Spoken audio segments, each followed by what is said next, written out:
આજ રોજ માંગરોળ તાલુકાના કામનાથ મુકામે આંગણવાડી સંઘની એક મીટિંગ બોલાવેલ હતી, તેમાં અખિલ ગુજરાત આંગણવાડી કર્મચારી સંઘ દ્વારા એક આયોજન કરેલું હતું આંગણવાડીની બહેનોને ગ્રેજ્યુટી અને એના પગાર ધોરણ વધારવા માટે થઈને.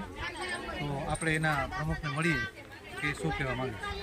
કોઈ નિયમ તો નથી કે ભાઈ 10 ગ્રામ જ સરેગવો નાખવાનો, પછી 10 ગ્રામ જ આ વસ્તુ નાખવાની, તો એટલો તોલ કેમ કરવાનો? એમ તો હેલ્પર બહેનોને એવું જ કે આવે સીડીપીઓ આવી અથવા કોઈ બીજા આવ્યા તો એ લોકો એવો પ્રશ્ન કરે, આવી નાસ્તો દેતા હોય છોકરાને, તો અમને ખબર હોય કે કેટલો નાસ્તો કરવાનો છે, તો નાસ્તો એ લોકો જોખે અમારો આવીને કેન્દ્રમાં કે એટલો જ નાસ્તો કેમ? કેમ 10 બાળકોનો નાસ્તો છે ને તમે 5નો જ બનાવ્યો, અથવા 20 બાળકો છે ને તમે 10નો જ નાસ્તો બનાવ્યો, એમ તો એનો અમારે શું કરવાનું? એવો કોઈ તોલ કરીને નાસ્તો કરીએ? કોઈ હરેક વસ્તુનો તોલ કરીને હેલ્પર બેનને નાસ્તો કરવાનો, 10 ગ્રામથી વધારે સરેગવો નાખવાનો જ નહીં. તલ તો કે 50 ગ્રામ જ બાળક દીઠ તમારે તલ નાખવાનો, તો એનો હું કેમ અમારે કેમ એનો તોલ કેમ કરવો? હું એમ કહું હેલ્પર બેનો સાચી વાત છે કે તો કેમ કોઈ બોલતું નથી? ઊંચા હાથ કરો કેટલે વાત કરો. ટીડીઓ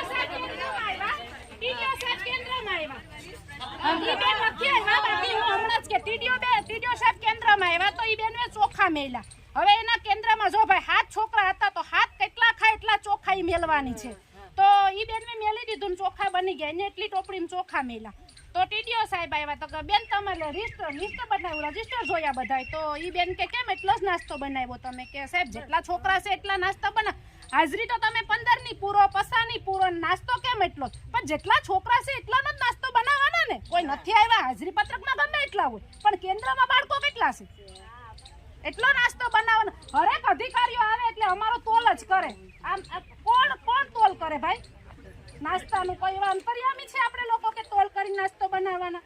5 કિલો સેના ખાવાના છે છોકરા, અડધો કિલો જ ખાવાના છે. એક મિનિટ, અમારા જેટલા બાળકો એટલી જ હાજરી પૂરો કરે, એટલી જ હાજરી કમ્પલસરી, એટલી જ હાજરી હોય અમારે. હવે તો અમારે ગૂગલ સેટ રોજની રોજ ભરવાની, કેટલા બાળકો છે એટલી. હું તો હેલ્પર બેન છું છતાં પણ મને ખબર છે કે આ લોકોને એવું કહેવામાં આવે કે ભાઈ કેટલા 10 બાળકો છે કેન્દ્રમાં તો 10ની જ ગૂગલ સીટ ભરવાની, એનથી વધારે નહીં ભરવાની. હવે તો એવો નિયમ આવ્યો, આમાં કેમ વર્કર બેન કે હેલ્પર બેન જીતવાના? હે આદર્શ વિકાસ ન્યૂઝ 24ની ટીમ અખિલ ગુજરાત આંગણવાડી કર્મચારી સંઘની મુલાકાત લેતા આપણે તેમના પ્રમુખ, તમારું નામ છે? કિરણભાઈ કવિ. આપનો હોદ્દો?